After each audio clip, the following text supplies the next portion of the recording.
ये अनुग्रह करें कि इस देश में हमें स्थायी सरकार बनानी है और ऐसी सरकार बनानी है जिस सरकार का नेतृत्व एक मजबूत नेतृत्व करे।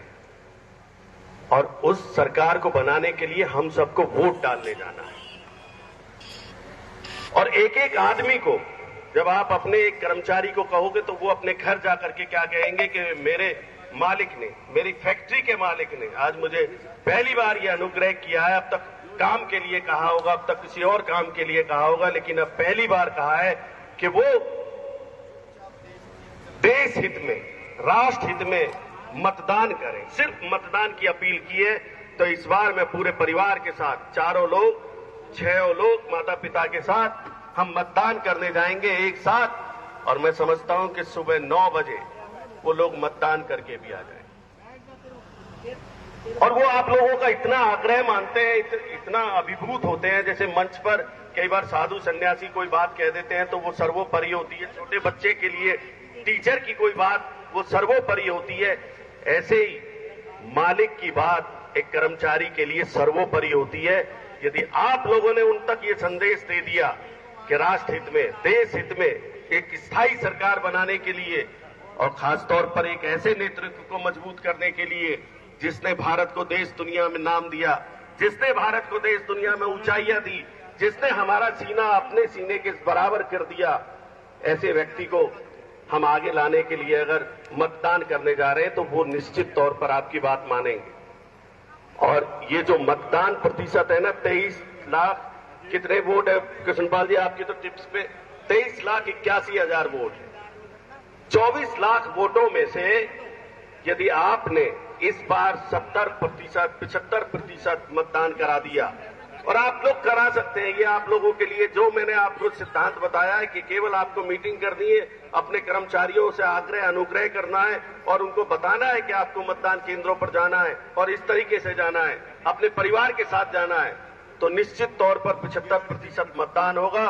और 75% मतदान होगा तो जो इन नेताओं का संकल्प है 10 लाख पार का, मैं समझता हूं कि वो भी निश्चित तौर पे पूरा होगा। और एक बात और, मेरे ख्याल से सारे वक्ताओं को बोलना है।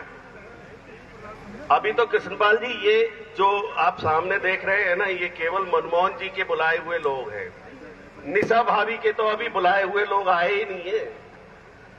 अभी ये 50% गैदरिंग है। अभी 5 मिनट और रुक जाओ। हाँ, भूख लग रही है इंडस्ट्री मिनिस्टर साहब, ठीक बात कह रहे हो, और आपको नहीं सबको।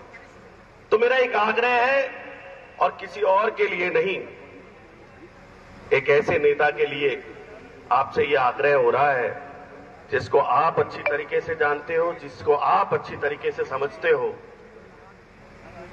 जिसने आपके साथ कभी न कभी कोई भलमन साथ की होगी, जिसने आपके साथ कभी न कभी कोई भाई बिरादरी का नाता निभाया होगा, उस व्यक्ति के लिए ये मनमोहन गर्ग के सानिध्य में आज हम सब लोग आपसे आग्रह कर रहे हैं। और एक आग्रह आपसे कि 25 तारीख को वोट डालने के बाद अपनी पिकनिक का कोई शेड्यूल बनाना। वैसे तो तरीका ये है कि अपनी फैक्ट्री के कर्मचारियों का जहां सबसे ज्यादा बड़ा बूथ हो, वहां जाकर के आप बैठ जाएं और उस बूथ पर आप अपने सबसे ज्यादा वोट डलवाएं, तब जाकर के इस कार्यक्रम का मंतव्य सार्थक होगा। मैं एक और गुस्ताखी करूंगा, सिर्फ शिक्षा मंत्री श्रीमती सीमा तिरखा जी, आपका दैनिक जागरण की तरफ से अभिनंदन करता हूं। और उद्योग और वाणिज्य मंत्री बने चौधरी, अब तो पंडित जी आपको चौधरी भी कहा जा सकता है। एक और, उस दिन जब मंत्रालय के विभागों की बात हो रही थी तो जो कृष्णपाल जी बता रहे थे कि भाई ये इनको दे दे, तो वो उसका मैं साक्षी हूं। तो निश्चित तौर पर जो बात अभी मनमोहन जी कह करके गए कि इंडस्ट्री फरीदाबाद में होना चाहिए और सबसे बड़ा महकमा, और ये तो बैठी भी अनिल विज के कमरे में जाकर के हैं, इतने हैवी वेट मिनिस्टर के कमरे में जाकर के बैठी। आपका भी दैनिक जागरण की तरफ से अभिनंदन। और ये आर.के. जैन साहब को जरूर एक बार सुनना चाहिए, हमारी इंडस्ट्री के बहुत बड़े पुरोधा हैं। आप सबका बहुत बहुत धन्यवाद। मैं समझता हूं आप लोगों को एक बार तालियां बजाकर चौधरी कृष्णपाल गुर्जर जी का अभिनंदन करना चाहिए। ये आर.के. जैन साहब मंच की ओर आ। धन्यवाद विजेंद्र जी।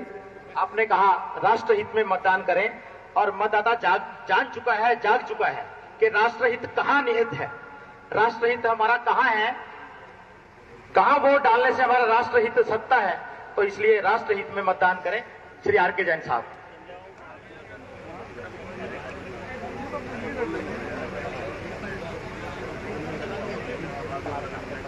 जैन साहब बड़े उद्योगपति हैं और फरीदाबाद के समस्त जैन समाज के संरक्षक हैं। आदरणीय कृष्णपाल जी, हमारे